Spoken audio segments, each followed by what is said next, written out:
100 school children vanished into the forest. Nigeria's military didn't arrive. Bandits knew they wouldn't. And while Africa's largest economy burns through billions on security partnerships with Washington and London, a smaller, poorer nation expelled the West, armed its civilians, and chose to fight alone.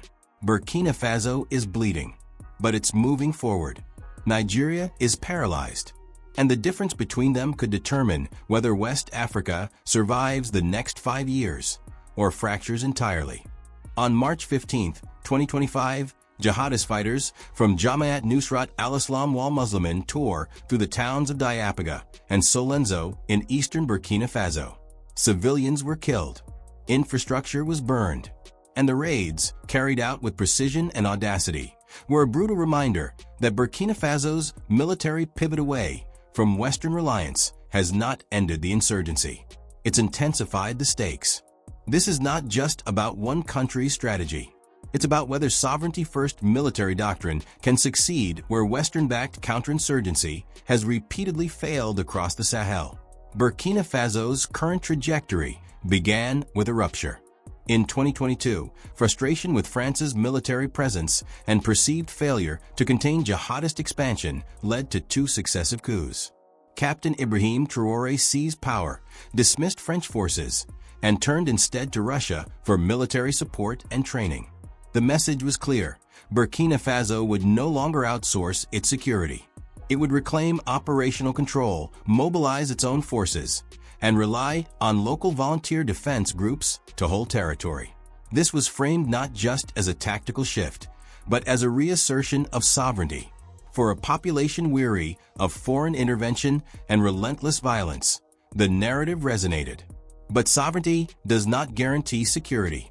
The March 2025 attacks on Diapaga and Solenzo exposed the operational gaps in this new approach. JNIM, the most powerful jihadist alliance in the Sahel and an affiliate of al-Qaeda, has adapted to Burkina Faso's military posture. Rather than engaging in prolonged territorial control, which invites retaliation, JNIM has shifted to rapid, high-impact raids designed to destabilize, kill, and vanish. These are not random acts of violence. They are strategically timed to exploit military overextension and to demonstrate that the state cannot guarantee protection, even in towns it claims to control. When jihadists can strike at will, the narrative of sovereignty begins to fracture. Compare this to Nigeria, where the security crisis is equally severe, but operationally distinct. Nigeria faces Boko Haram and its splinter factions in the northeast, banditry and kidnappings in the northwest, and separatist tensions in the southeast. Unlike Burkina Faso, Nigeria has maintained its security partnerships with Western nations, particularly the United States and the United Kingdom, which provide intelligence, training, and surveillance support. Yet Nigeria's outcomes are similarly mixed. Territorial gains against Boko Haram in Borno State have been offset by rising violence in Zamfara and Kaduna.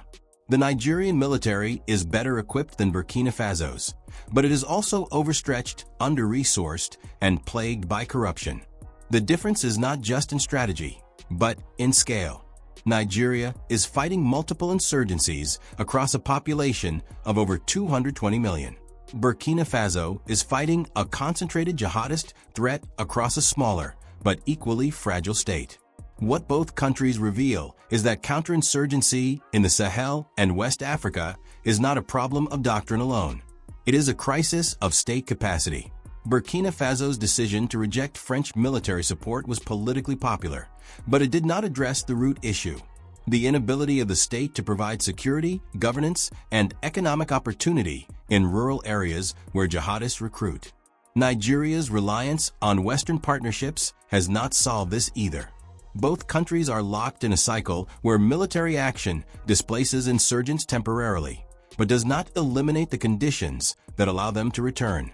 The raids on Diapaga and Solenzo are not outliers. They are patterns. JNIM has carried out similar attacks across Burkina Faso's eastern and northern regions throughout 2024 and into 2025. Civilian casualties continue to rise.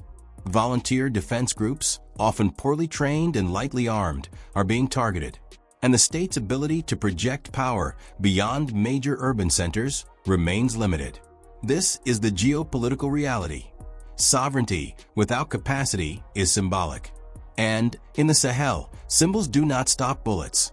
So where does this leave the region? Burkina Faso's approach has shifted the political optics, but not the operational reality. Nigeria's partnerships have provided tools, but not solutions.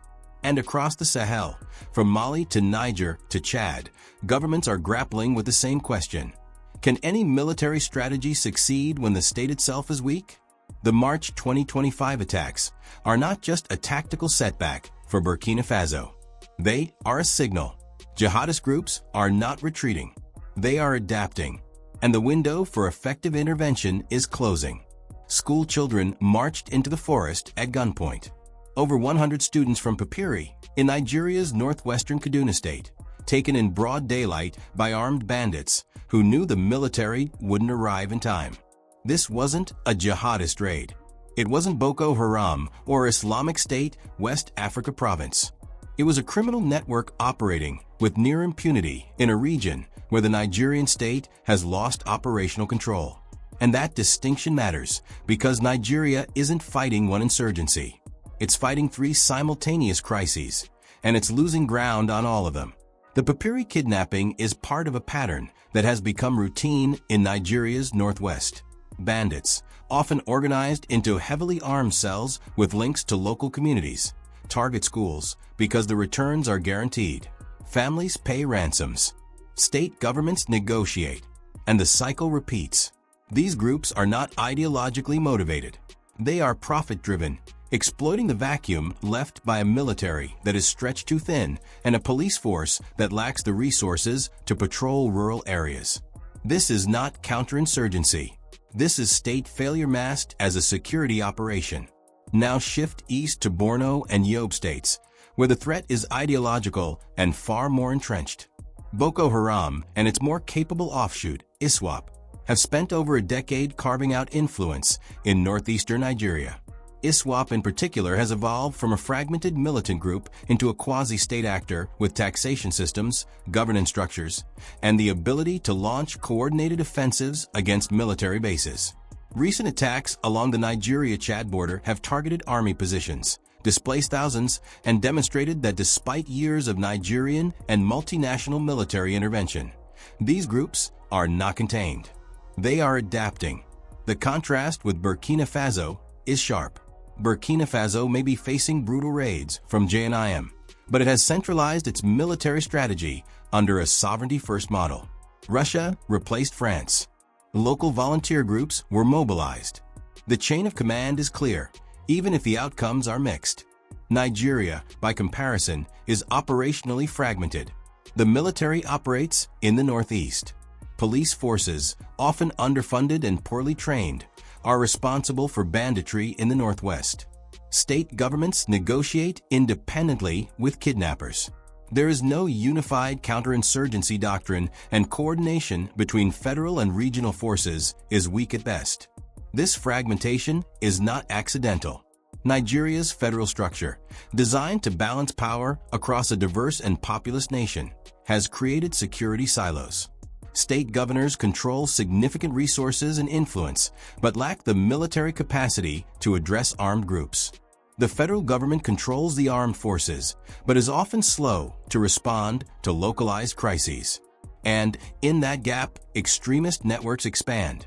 Bandit cells in Zamfara and Kaduna are now reportedly cooperating with jihadist factions, sharing weapons, intelligence, and logistics. What was once a distinction between criminal violence and ideological insurgency is blurring. Western partnerships have not solved this.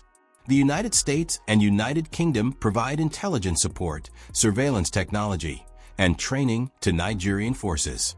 But intelligence is only valuable if there is capacity to act on it.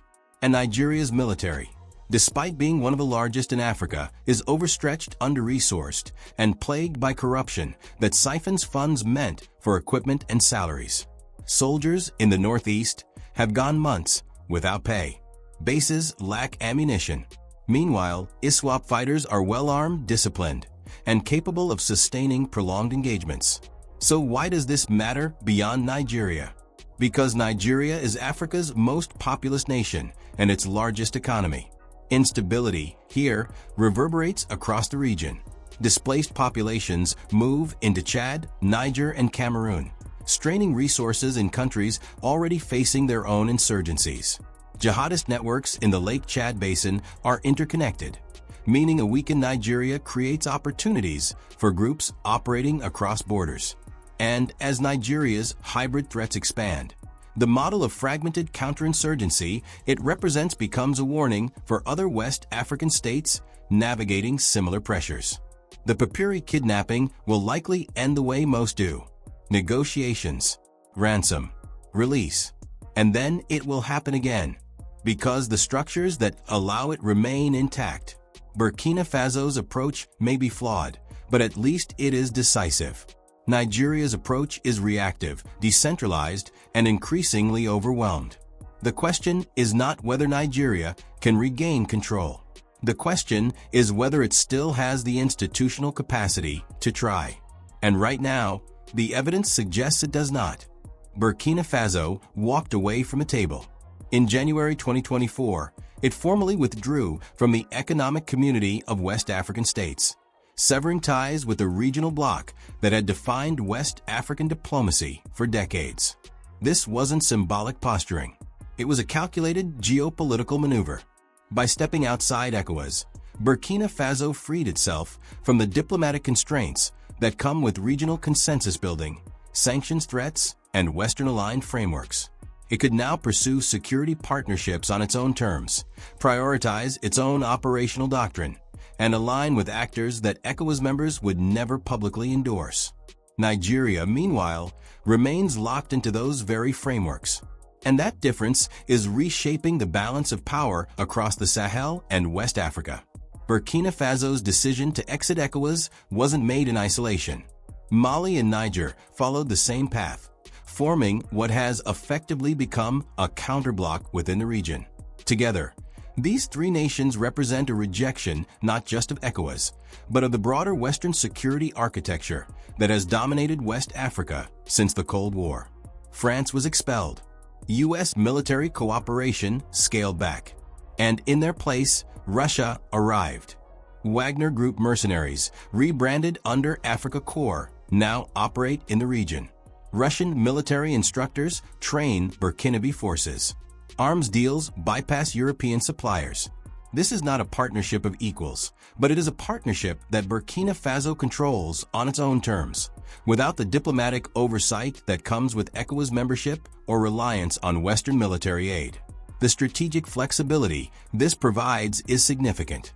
When Burkina Faso launches military operations in its northern provinces, it does not need to justify them to ECOWAS mediators or coordinate with French intelligence.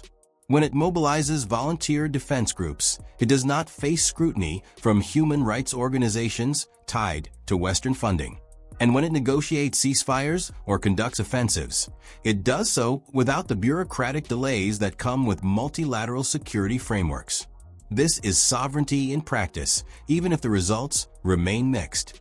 The March 2025 JNIM raids proved that independence from ECOWAS does not guarantee operational success, but it does guarantee autonomy. Nigeria operates under entirely different constraints. As the largest economy in ECOWAS and one of its founding members, Nigeria is deeply embedded in the regional bloc's diplomatic and security structures. It contributes troops to ECOWAS peacekeeping missions. It participates in joint counterterrorism initiatives, and it maintains close security cooperation with the United States, as evidenced by recent high-level talks on intelligence sharing, surveillance support, and military training. These partnerships provide Nigeria with access to advanced technology, real-time intelligence on Boko Haram and ISWAP movements, and diplomatic backing in international forums. But they also limit flexibility. When the United States provides military aid, it comes with conditions: human rights vetting, restrictions on how equipment can be used, oversight mechanisms that can delay or block operations if concerns are raised about civilian casualties or extrajudicial actions. ECOWAS membership brings similar constraints. Nigeria cannot unilaterally launch cross-border operations into Niger or Chad without coordination. It cannot negotiate independently with armed groups without risking regional backlash. And it cannot shift its security doctrine away from Western-aligned frameworks without jeopardizing the intelligence and logistical support those frameworks provide. This is not necessarily a disadvantage, but it is a constraint. And in a security environment where threats evolve faster than bureaucratic processes, constraints matter. The divergence between Burkina Faso and Nigeria is not just about partnerships. It is about strategic philosophy. Burkina Faso has chosen speed and autonomy over institutional support and diplomatic legitimacy. Nigeria has chosen continuity and access over operational independence. Both approaches carry risks. Burkina Faso's sovereignty-first model has not stopped JNIM from launching devastating raids. Nigeria's reliance on Western frameworks has not prevented mass kidnappings or the expansion of ISWAP. But the nature of the risks is different. Burkina Faso's failures are its own. Nigeria's failures are shared, which means they are harder to address and slower to correct. This matters because the security architecture of West Africa is fracturing. ECOWAS no longer represents a unified regional position. Western military presence is diminishing. And in that vacuum, new alignments are forming. Burkina Faso, Mali, and Niger are building an alternative bloc with Russian backing. Nigeria remains within the Western orbit, but with diminishing returns. The question is not which model is more effective. The question is whether either model can actually contain the insurgencies, banditry, and hybrid threats that are tearing through the region. And right now, the answer is uncertain. Nigeria could learn from Burkina Faso. That sentence alone challenges decades of assumptions about West African security. Nigeria, with its larger economy, more established military, and deeper ties to Western powers, is supposed to be the regional anchor. Burkina Faso, a landlocked nation emerging from successive coups and facing relentless jihadist violence, is not. Yet Burkina Faso has adopted security measures that Nigeria has either avoided or failed to implement at scale. And in a region where insurgencies are outpacing state responses, that gap is becoming a liability Nigeria can no longer ignore. Start with civil-military integration. Burkina Faso has mobilized volunteer defense groups, known locally as volunteers for the defense of the homeland, to supplement its overstretched military. These are not professional soldiers. They are civilians, often from rural communities, armed and trained to defend their own territories. The strategy is controversial. Human rights organizations have documented abuses. Coordination with regular forces is inconsistent. But the logic is clear. In areas where the military cannot maintain a permanent presence, local forces provide the first line of defense. They know the terrain. They understand community dynamics, and they can respond faster than units deployed from distant bases. Nigeria has similar volunteer structures, particularly in the northeast where civilian joint task forces operate alongside the military against Boko Haram. But the scale and integration are limited. These groups are often under-resourced, poorly coordinated with federal forces, and operate without a unified command structure. If Nigeria expanded and formalized civil-military integration, it could address one of its core vulnerabilities: the inability to hold territory after military operations conclude. Then there is territorial prioritization. Burkina Faso has had to make hard choices about where to concentrate its forces. It cannot defend every village, so it prioritizes strategic corridors, resource-rich areas, and population centers. This is not abandonment. It is TRIA, and it allows the military to consolidate gains rather than spreading itself too thin. Nigeria, by contrast, is attempting to fight on too many fronts simultaneously. Banditry in the northwest, ISWAP and Boko Haram in the northeast, separatist tensions in the southeast, kidnappings across multiple states. The Nigerian military is one of the largest in Africa, but even large militaries have limits. Without clear prioritization, operations become reactive. Forces respond to the most recent attack, then redeploy to the next crisis. never establishing sustained control. If Nigeria adopted Burkina Faso's approach of identifying and securing high-value zones first, it could shift from a defensive posture to a proactive one, reducing the space in which armed groups operate. Regional intelligence sharing is where the contrast becomes most striking. Burkina Faso, along with Mali and Niger, has built intelligence sharing networks that operate outside Western frameworks. These are bilateral and trilateral agreements that prioritize speed over diplomatic process. When JNIM moves across borders, intelligence flows directly between national security agencies without the delays that come with multilateral coordination or the conditionality that comes with Western-backed systems. Nigeria participates in regional intelligence initiatives, but it remains heavily reliant on US and UK intelligence support, which comes with oversight requirements and restrictions. This is not inherently negative, but it slows response times and limits Nigeria's ability to act on intelligence without external approval. If Nigeria developed more autonomous regional intelligence partnerships, particularly with Chad and Cameroon, it could respond faster to cross-border threats and reduce dependency on external actors whose priorities do not always align with Nigeria's immediate needs. The question is whether Nigeria has the political will to implement these shifts. Civil-military integration requires trust between federal authorities and local communities, something that is eroded in regions where the military has been accused of heavy-handed tactics. Territorial prioritization requires accepting that some areas will receive less immediate protection, a politically difficult decision for any government. And autonomous intelligence sharing requires stepping outside the comfortable framework of Western partnerships that provide legitimacy and resources, even if they also impose constraints. These are not simple adjustments. They are strategic reorientations. But the alternative is what Nigeria is experiencing now: repeated mass kidnappings, expanding jihadist influence in the northeast, banditry that operates with near impunity in the northwest, a military that is reacting rather than leading. Burkina Faso's model is not perfect. The March 2025 JNIM raids prove that.